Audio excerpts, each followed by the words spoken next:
لو عايزه تعملي سجق زي ده جميل وشياكه وفي 10 دقايق، خش معايا على قناه اليوتيوب او الفيسبوك، تابع الحلقه معايا هتلاقي احلى سجق ان شاء الله مع اميره حسن.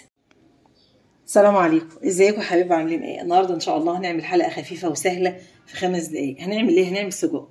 طيب نعمل ايه؟ او ايه اللي معانا؟ معانا نص كيلو سجق او كيلو زي ما انت عايزه. طيب المقادير بتاعتنا معانا ايه؟ معانا سجق، معانا بصله، معانا فصين توم، معانا فلفل بارد وسبايسي، ومعانا حبايه طماطميه واحده، ومعانا التوابل بتاعتنا ايه بقى؟ معانا ملح، كمون، توم باودر، بصل باودر، بابريكا، معانا هنا فلفل اسمر والسبع بهارات، وطبعا الملح بتاعك انت اللي هتدوقيه بقى وتملحي حسب رغبتك، ومعانا شويه زيت، وهنعمله في مفيش 5 دقايق. هقطع السجق واولع لكم.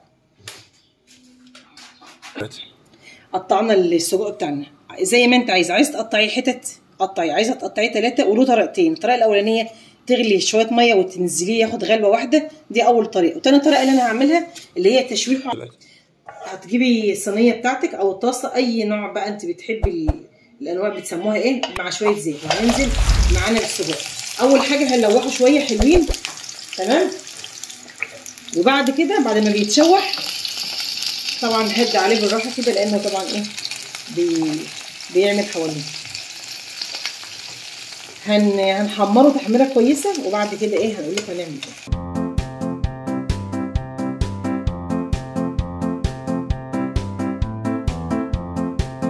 باذن الله حلقات جديده من قناه اميره حسن. انتظروا باذن الله حلقات قويه معاكم، وان شاء الله ان شاء الله ابقى عند حسن ظنكم. شجعوني كده باللايك والاشتراك في القناه، وفعلوا زر الجرس عشان يجيلكم كل جديد من قناه اميره حسن. يلا يا بنات، يلا يا حبايب قلبي، شجعوني كده وايه، وخلي القناه كده تكبر يا بنات.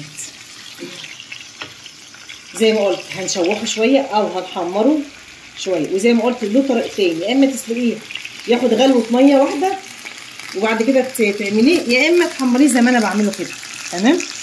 اهو دي من الاكلات السريعه والخفيفه كمان. يعني انت جيتي متاخره من بره، مش عليه ده حمر معانا. هننقله بقى في حاجه ثانيه عشان هننزل بالمكونات اللي انا قلتها، بالبصل والطماطم والفلفل مكانه. ليه؟ عشان يلم البهاريز بقى اللي نازله من ايه، من مكان السجق. طبعا شويه زيت بس، لان هو بينزل زيت كتير، لان هو بتبقى نسبه دهون عاليه يعني. هنقله وارجع له. عايزه تقطعيها يعني، في عندي ما بيحبش اللي هي البصل بيبقى طويل شويه، بس هو بيبقى احلى بقى. انا هقطعها كده اللي هي الصغيره مكان السجق. مش هنقعد بقى نعمل مواعين كتير، لا مكان. ليه؟ عشان يلم الحاجات اللي نازله من السجق وياخد الطعم. ناسيه اقول حاجه، هحط كمان معلقه صلصه، بس انا نسيت ان انا اجيبها اصلا، وهوريها لكم وانا بحطها. بتنقل السجق في مكان تاني. ممكن تغمسيه بعيش، هتحطيه مع مكرونه. بصي يعني اشتغلي كليه زي ما انت بتحبي، احنا هناكله بعيش.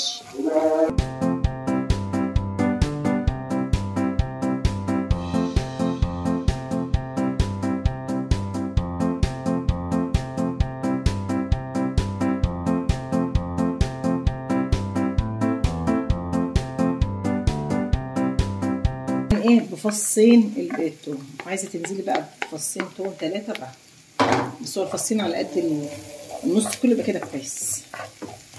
طبعا لسه ما حطيتش ملح ولا اي حاجه خالص، هنحطه دلوقتي بس. طبعا هو السجق دلوقتي جاهز، بس هينزل ايه ياخد تشويعه من الحاجات ديت عشان يطعم بطعم الخضار. دبلنا البصله اهيت مع ايه، مع فص الثوم. ممكن بعد ما تخلصيه خالص لو مش عايزه تكمليه على البوتاجاز حطيه في طاجن ودخليه الفرن، هيبقى جميل جدا. هننزل بايه؟ هننزل بالطماطم عشان ايه تستوى شويه. زي ما قلت الفلفل ده سبايسي وبارد، عشان انا كده مش حاطه شطه. ليه؟ لان هو اصلا القرن سبايسي. لما ننزل بقى بالطماطم بتلم كل الحاجات اللي نازله بقى ايه من السجق. هنسيبها 5 دقايق وارجع لكم. هننزل بالفلفل. طبعا الطماطم قلت لك سيبيها 5 دقايق بس على ما تدبل كده اهو. اديها ايه تقليب. وزي ما قلت انا نسيت اقول لكم ان في ايه معلقه صلصه. يلا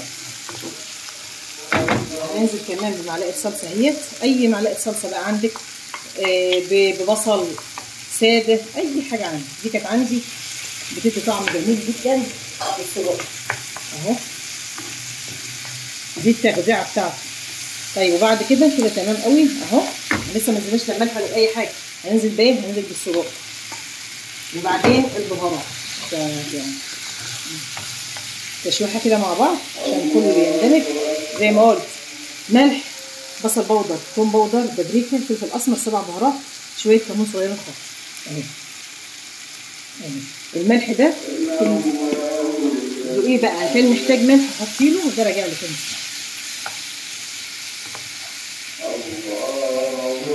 عايزه بقى تحطيه في فرن يكمل تسويته، والله بقى ايه ده شغال، راجع لك انت.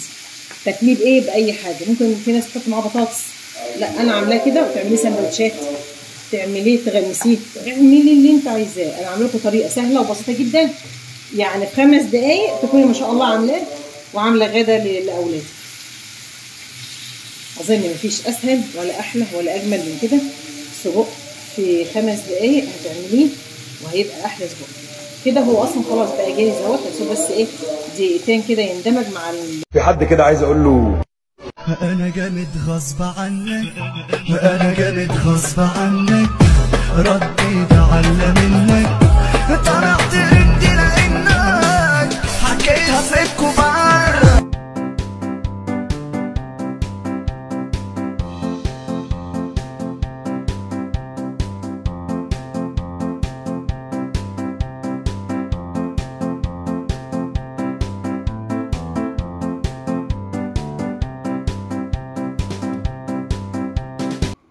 وبكده يا حبايب قلبي عملنا السجق باسهل طريقه واسرع طريقه في 10 دقايق ان شاء الله تكون عاملاه.